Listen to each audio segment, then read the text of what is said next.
Good evening. I hope I find you well on this sunny, but you would don't know what way it's going to go. I thought it was going to be rain. I had clothes out at long last that I had washed, or that I got washed in the washing machine, which is out in the shed. It's not rattling around in here, and they're there for a bit. So I put them out because kind of raining every day kind of thing, but. And there was some this morning, but then seemed to be some, so I put them out around dinner time, 1 o'clock or something like that. And so they got a good going.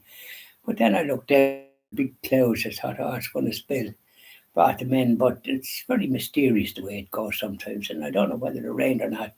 But the sun seemed to be sun. But anyways, I brought them in and I have them on radiators. They were dry enough when dry, but they were not as wet as when I put them out. So I put them in. Anyway, Bishop Joseph E. Strickland, light. That's what he's trying to promote. A great bishop. With it much more like him. Anyway, Bishop Strickland talks about the demons, the evil one, Satan. And that the Catholic Church has been brought to its knees by the scandals and all the rest. And then, of course, by the closure of the churches during the so-called pandemic or pandemonium, whatever you need to call it. Should it ever been closed? The lights were out upstairs, up here. We had that to do others. We'd either keep them churches open or I'd knock your block off. Anyway, Bishop Strickland speaks about the evil that's knocking about and that people have turned their back on what's good. Like there's good and evil in the world. The good is from God, Jesus, and the evil from the evil one. And many are going that way because Jesus said during his life on this earth, the road to heaven is narrow, and the road to perdition, meaning hell, is wide and many. Now, it was relevant at his time, and he could foresee, couldn't he?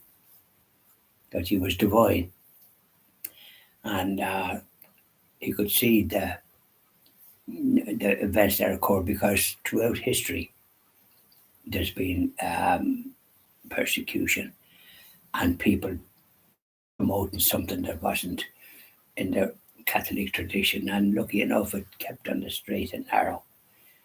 This is where the Holy Spirit comes in. Now, Bishop Strickland talked about people that have gone astray, and some of them he mentioned comes knocking at his door at 3 o'clock in the morning. Well, now that'd be something I wouldn't entertain in a fit. I mean, what are they doing knocking about at that hour of the night? Disturbing people, anybody. That's no way to behave. It shows that there must be some very peculiar in many ways. So that would be not possible. I don't know his residence. If there was gates there, they'd be locked and they wouldn't be able to get past anything. I mean, the day is long enough. And but he mentioned that. And part of the reason is that they've gone astray. There's 9 times out of 10, there's trouble in the house. There's evil. There drug addictions and God knows what, and sometimes going down Ouija boards. He mentioned, and other evil things that are quite evil. But dabbling in this because it's probably in the people that's gone astray coming out with this old nonsense. So they feel that they're possessed. And so that's usually the way. So he tells them to desist from that. And of course, they have to avail of the sacrament of confession. whether if they're not Catholics, change to become a Catholic and stop living in cuckoo land, and not a lot of people are, of course. He talks about relativism and people being their own judge of this, that, and the other, and of course they wouldn't do anything. They're clueless. Thick as we used to say, is double ditches. A good root where it hurts is what they need, and brought up sharp. None of this old pussyfooting around. Bishop Strickland, as I say, says that. He says about the crucifixion and resurrection of our Saviour as being the real foundation. But Jesus, don't forget the Beatitudes. Blessed are the poor in spirit, for they shall see the heaven. Beatitudes. Beatitudes. I think it's in St. Matthew's Gospel. Well worth looking at, and marvellous. And then there's the great gift of the Catholic faith and the sacrament of confession. Many people would want to sort of wake up. The media in the United States has gone astray in the head. Wouldn't one hate to work in it? You might like to sort of, I worked in television in London for a while, but it wasn't just as bad as it turned out later on. They're singing all sorts of queer things and supporting all sorts of evil because they're gone astray. So whether they're attacked by the evil one because they're dispensing this news and it's warped. So this is where the Christian TV Ireland comes in. We won't be standing for that old chronology. We'll be talking the truth and being very firm about it. But Bishop Strickland is as well. He's dealing with what he has to deal with there, and he's a great bishop. He's recognising what the problems are. And people need to sort of nourish their faith and know that there's good and evil in the world and go for good. Because we're all sinful, we're always liable to go off track for one reason or another. But the more we say our prayers and by all means read the Gospels in the Bible, the Catholic edition, and those that are astray doing something else, come to the Catholic faith, the one true, holiest, apostolic. It is all what you need in life if you want to save your immortal soul, whether you know it or not, or whether you're as thick as a plank. You want to realise that you have a soul and you better save it, because otherwise you're going to be perish in hell. And if you call it spade, you can call it what you like. It's an agricultural instrument that'll providing you use it properly. You can dig or whatever, and that's if you're fit to do it. Going around the world for sport, this sort of, instead of coming to the point. And the same way with prayer, that nourishes your soul. You won't do it with sort of thinking about it. You actually do it. You say the whole rosary. You certainly go to Mass every Sunday, and during Lent you try to abstain from various things, no matter what age you are, unless you're quite ill or something. So, and probably you can't eat too much. You can't eat too much, beg your pardon. We use the vernacular, eat. We can't do that. But Bishop Strickland, it's great to see him, a bishop speaking the truth the way he does. Would that more of them would be like that. Some of them seem to have taken a vow of silence, and then when they do open their mouth, I don't know what to make of them. They're the sacrament of confirmation and all that.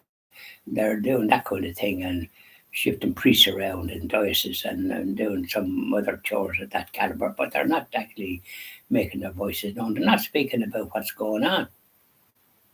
And all the lapsed Catholics, but the Christian TV won't be slow about will address that problem, and we'll be hoping that not hoping, we'll be making sure that as many can come back to the practice of Catholic faith, save their immortal souls. And of course, we'll be supporting the universal language of the Catholic faith, which was Latin. Bishop Strickland come away to that thinking, even though when he was a priest and all the rest was something else, was happy yappy and all this, and don't disturb, and and light and this and that and the other. But he soon discovered that wasn't going anywhere. He wasn't helping people. But also, he said a very important thing there, which I mentioned before. In my own case here, the good priest, Father, the local parish priest, the new priest, giving a great blessing and having the book and having the. He said that these homes need to be blessed, and he does that, and the priests do that because there's a lot of people disturbed and they're going down wrong roads into darkness, and then they know that they're in theory they're drowning in their own misery in the way that they've chosen. So he blesses the house, and that does. They don't need to be exorcism to change their ways and give up the evil that they're doing, whatever it is, and live decent lives. Respect yourself. That's number one, and then you can respect others, and make sure that those that you come across have that attitude as well. That's the foundation for a civilized society. I notice in the United States and perhaps in this country too that there's division being created. Mr. Biden, the president, mentioned when he was starting out talking about unity and all the rest of it. But you can talk one thing and then what you do is completely different. And no point in castigating the political party or that's different than him, the Republicans. I mean, and President Trump, he's been treated very badly by the state and the civil authorities in that country. They have an agenda. It's quite obvious, and he's a former president, and he did a lot of good. But they seem to despise him, and the media especially, because the media is astray, aren't they? They're not singing the Christian and Catholic faith. EWTN is trying to do its best in Alabama, Birmingham, Alabama, Rordendale, or wherever it is, and then they're all over the place in Ireland as well. Would it to do more programs? We get some that to do in Britain, and there's a character when the news is on, a family or Turley or something, and he's yapping about some kind of a phone, and they have to turn it off. It's kind of rubbish. And I often start to say to myself, what are we doing? We should have our own programs, and any ones that we have are just very uplifting. I find the ones that come from EWTN in Britain not to my way of thinking. You know, when we hear the truth here, when some of our priests that was on various things and that, and by goodness are they good, excellent. And then there's a fella that produced programs or breaks programs for EWTN, and he did one about blessed what do you call him, a priest. Anyways, I won't go into it. We're talking about Bishop Strickland. I often digress. So he's a great bishop, and what he said about the evil in the world is quite real. And everybody on my own God, and I do my own. That's rubbish. You're as thick as a plank if you're thinking that way. Just go and get on, pop on your miserable knees and say a few prayers over that, and go to mass. If you're an agnostic or something, what's wrong with you? Where did you come out of? So there you are. That's the message. And Bishop Strickland, I think, come along that way, and he's right. I would that there was more like him, strong, and saying that Mass in the the universal language of the Catholic faith. But if they're saying Mass in English or something, face the tabernacle. I hate to see them turning their back on it. If the people going to Mass or going into the Catholic Church turn their back, did you ever hear that? Like, say no more. Anyways, digress. It's one of the snags, isn't it? Boy, now it's like as I'm talking. Somebody, I'm talking to you. Boy, now.